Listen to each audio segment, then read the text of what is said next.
over a week ago, a new super edition was released, Leopardstar's Honor. This is not going to be a review of that book, but I will be using it as one of the main examples to explore a phenomenon popping up in many of the recent stories. As such, I will issue a preemptive spoiler warning for anyone avoiding material about the new book. I will also be going over Winds of Change, a recent graphic novel, and Blackfoot's Reckoning, one of the newest novellas, so a spoiler warning for those as well, in case you haven't read them yet. As protagonists, Leopardstar, Blackstar, and Mudclaw share something in common. They are all, at the very least, morally grey characters. Leopardstar put her clan in the paws of Tigerstar and ordered her deputy to murder 2 of her apprentices, simply in the name of purging half-clan blood from the clan. Blackstar chose to be a loyal deputy to not 1, but 2 Shadow Clan tyrants, both of which went against the warrior code many times during their times in power, and Blackstar himself murdered Stonefur before our eyes with no remorse. Mudclaw, upset that he wasn't named as the new leader after Tallstar died, led a coup against his own clan and new leader to try and kill One Whisker before he could get his 9 lives. These characters have done very bad things, but they also aren't purely antagonistic forces in the ways that Tigerstar, Brokenstar, and most of our main villains are portrayed to be. Leopardstar and Blackstar, post-Tiger Clan, were strong leaders for their respective clans, and Mudclaw was a good deputy for Wind Clan, especially in contrast to Tallstar's more lenient attitude. The draw of these characters comes in rationalizing these 2 sides, and figuring out not just how we feel about them, but how they would feel about themselves. And some of those questions have now been answered directly, because in the past year, all 3 cats have been given books where we got to see their points of view. Winds of Change has what I consider the best balance of protagonist and antagonist tendencies in its protagonist of Mudclaw. Throughout the book, we can see particular, trackable traits and values of his that lead to the drastic actions he takes. Firstly, his ambition. From before Tallstar's death through to his own, it is clear that he wants power and believes he deserves it.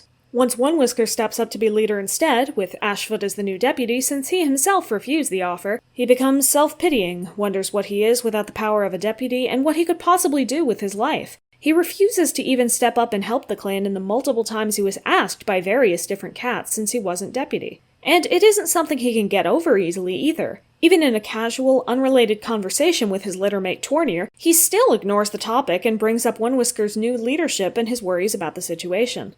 In a similar vein, Mudclaw also shows a problem with other authorities. Even under Tallstar, the leader he does respect, Mudclaw is unable to follow his wishes and orders to keep things civil between the clans. Ultimately, the last of these refusals is what leads Tallstar to talk to One Whisker and give him the leadership of the clan. As soon as One Whisker is declared the new leader, these problems become even more apparent. He outright challenges the new leader to a battle and considers killing him, first by his own paw and then by letting him be slaughtered by a fox. He won't even listen to the medicine cat when asked to accept Tallstar's choice. Finally, and perhaps most detrimentally, he constructs certain narratives in his head and believes only in evidence that confirms those narratives. His narrative that all the clans are ultimately out to get him, and then specifically that Firestar is trying to make One Whisker a puppet leader to control Wind Clan, are ones that he will not let go for anything. Even when his own littermate tells him he is going too far, and when he sees One Whisker making decisions to strengthen Wind Clan and being a strong leader like he wants, he doesn't change his mind. In the end, the only thing that made him realize what he had done was when Hawkfrost betrayed Mudclaw, a rip in the lie he had told himself. 2 of the most important aspects of Mudclaw and Winds of Change that make him a good interpretation of the character were, first, that he was distinctly and consciously doing and thinking bad things for the majority of the story, and second, that most of the fault for his beliefs and actions lies with him. Without Hawkfrost, he likely wouldn't have joined himself with RiverClan or ShadowClan, and he may not have created such a large group to launch a coup, but he already had delusions and even murderous thoughts before he ever met the RiverClan Tom. Hawkfrost only amplified his existing plans. This brings us to the other 2, less successful examples, Blackfoot's Reckoning and Leopardstar's Honor. And as such, it is also time for the spoiler warning.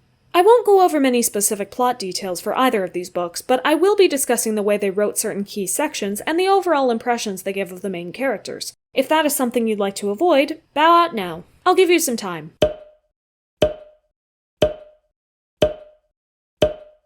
Alright, so I will admit that while both books failed to properly portray their characters, it was in very different ways. In Blackfoot's case, he is presented as a completely good cat who has a constant conscience through all of his actions, but who is also deeply stupid.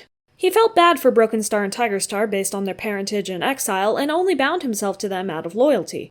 Even as he did horrible things, he knew and consciously told himself that the deeds were horrible, but continued to do them because his leaders ordered him to, we can suppose.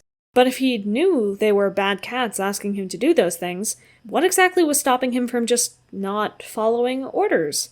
We didn't see any deep-seated reason for his commitment to duty over all things. He regretted every one of his actions immediately after or even as he was taking them. So why didn't he stop?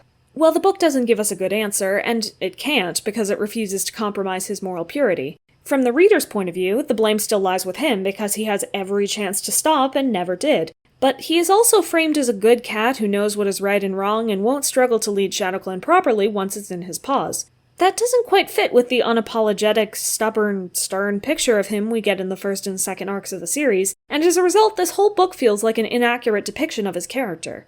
Leopardstar's honor, meanwhile, does give Leopardfur faults, early on at least. Her being too impulsive, temperamental, and quick to hold a grudge. Her ideals and belief that she will be special and save the clan in some way also lead her to make rash decisions and trust in her own judgment rather than the advice of others, which lets her be manipulated by Tigerclaw's suggestions that she take advantage of her deputy position, and later, that she needs alliances to stand against ThunderClan and its treachery.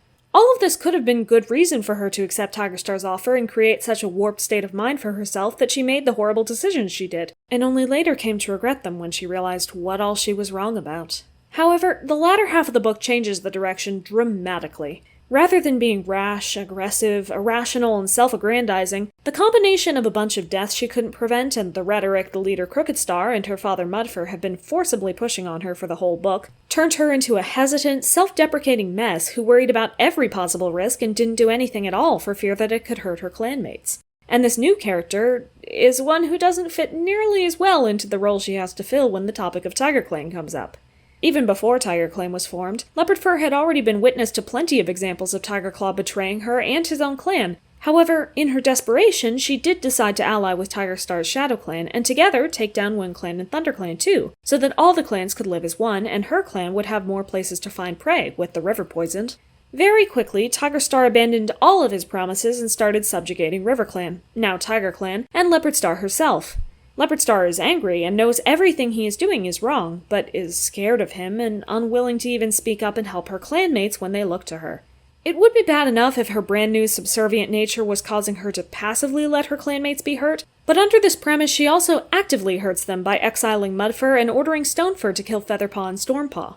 The only reason Leopardstar ever became submissive in the first place was because she had a fear of risk instilled in her, a fear that actions she chose could hurt her clanmates. Here, her lack of assertiveness is hurting her clanmates, and she continues to do it anyway. And like with Blackfoot, even while she is doing these bad things, she already recognizes them as wrong. A younger Leopardstar, or even one who still remembered why risks were scary, would have stood up to Tigerstar, booted him out of her camp, and declared him a mortal enemy forever at the first sign that he might hurt her clanmates. The character this book establishes for her, one that was in line with what we saw her be in prior works, wouldn't have taken the action she did at all. And even if you do believe the book's later, more submissive Leopardstar would have lost the will to care for her clanmates, there is still a large issue that the reason she got to that state was because of Mudfur and Crookedstar constantly hounding her for being too brash and reckless. By making the attitude they encourage the same one that leads her to allow Tigerstar to wreck her clan, they are inadvertently shifting the blame off of Leopardstar, who wouldn't have let Tigerstar do anything in her original state, and onto her father and leader. Reading Mudclaw's manga, you are able to grasp that he is wrong and blame him for his actions while still seeing his thought process for how he came to believe he was doing what was right.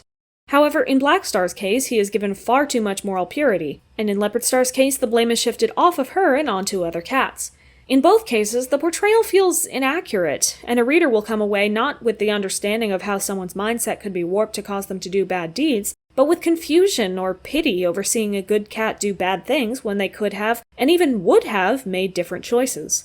Characters with gray morality were never going to be easy ones to pin down and write properly, but I can't help but wish that, for characters this popular, their points of view were given a little more care and allowed a little more darkness. Thank you for watching, and always remember that wrong things can sometimes feel right.